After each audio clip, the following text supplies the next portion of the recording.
Okay, so you know how sometimes you're listening to someone speaking English and it's like they've hit the fast forward button? Oh, yeah. Especially for English language learners, that can be a real struggle. Totally. And that's what we're going to dive into today, understanding fast spoken English. Sounds good. We've been checking out this really interesting episode from the English Dose podcast, and we want to share some shortcuts they talked about to help you guys out there really boost your comprehension Practical stuff you can use right away. right away. Yeah, so first up, let's talk about connected speech. This is huge. Have you noticed how native English speakers kind of like smush sounds together? Oh, absolutely. Yeah, like what do you want turns into what do you want? Exactly. Or going to becomes gonna. Yeah. Or did ya? It's just did ya. It's wild. Right. But here's the thing. The podcast pointed out that it's not just lazy talking. It's actually like a natural part of how English flows. It Yeah. helps with the rhythm. It does. And I think the key takeaway here is to train your ears to recognize these blended sounds. Because once you do, it's like unlocking a secret code. That's a great way to put it. So how do we actually train our ears? The English Dose folks suggest surrounding yourself with real English, like everyday conversations, podcasts, interviews, even vlogs. Yeah, it's about immersing yourself in the soundscape of the language. And the more you listen, the more your brain starts to pick up on those patterns. Exactly. You start to anticipate those connections. It becomes more automatic. Now, what about when you're listening to something and it just feels too fast? Yeah, that can be overwhelming for sure. The podcast recommends pacing yourself. Start with slower audio first, like audiobooks or podcasts designed for learners, then gradually bump up the speed as you get comfortable. It's like training for a marathon. You wouldn't just jump into running 26 miles. You got to build up your stamina. They even suggested starting at like 0.75x speed on your podcast app. Have you ever tried that?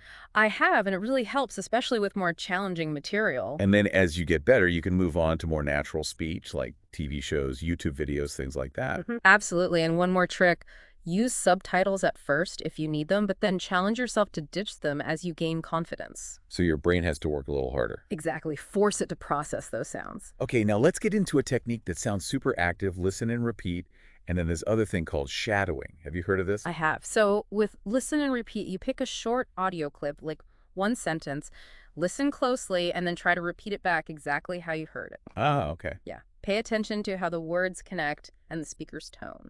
So you're really honing in on the details. You are. And then shadowing takes it up a notch. You basically try to speak along with the native speaker in real time.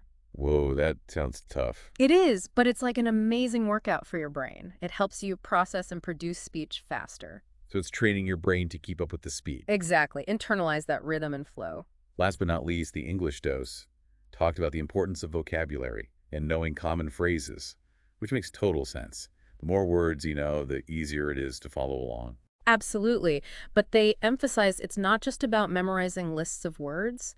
It's about learning common expressions and phrasal verbs, the stuff native speakers use every day. And pay attention to intonation too, right? Like the way the voice rises and falls, because that can give you clues about the meaning. Huge clues. Yeah. So listen to how words are used in actual conversations, not just how they're defined in a dictionary. So to recap our deep dive into fast English from the English Dose podcast, we talked about recognizing connected speech, gradually increasing your listening speed, practicing listen and repeat and shadowing. And of course, building up that vocabulary, focusing on common usage and intonation. Lots of great tips to work on. Definitely. And this is where you come in, dear listener.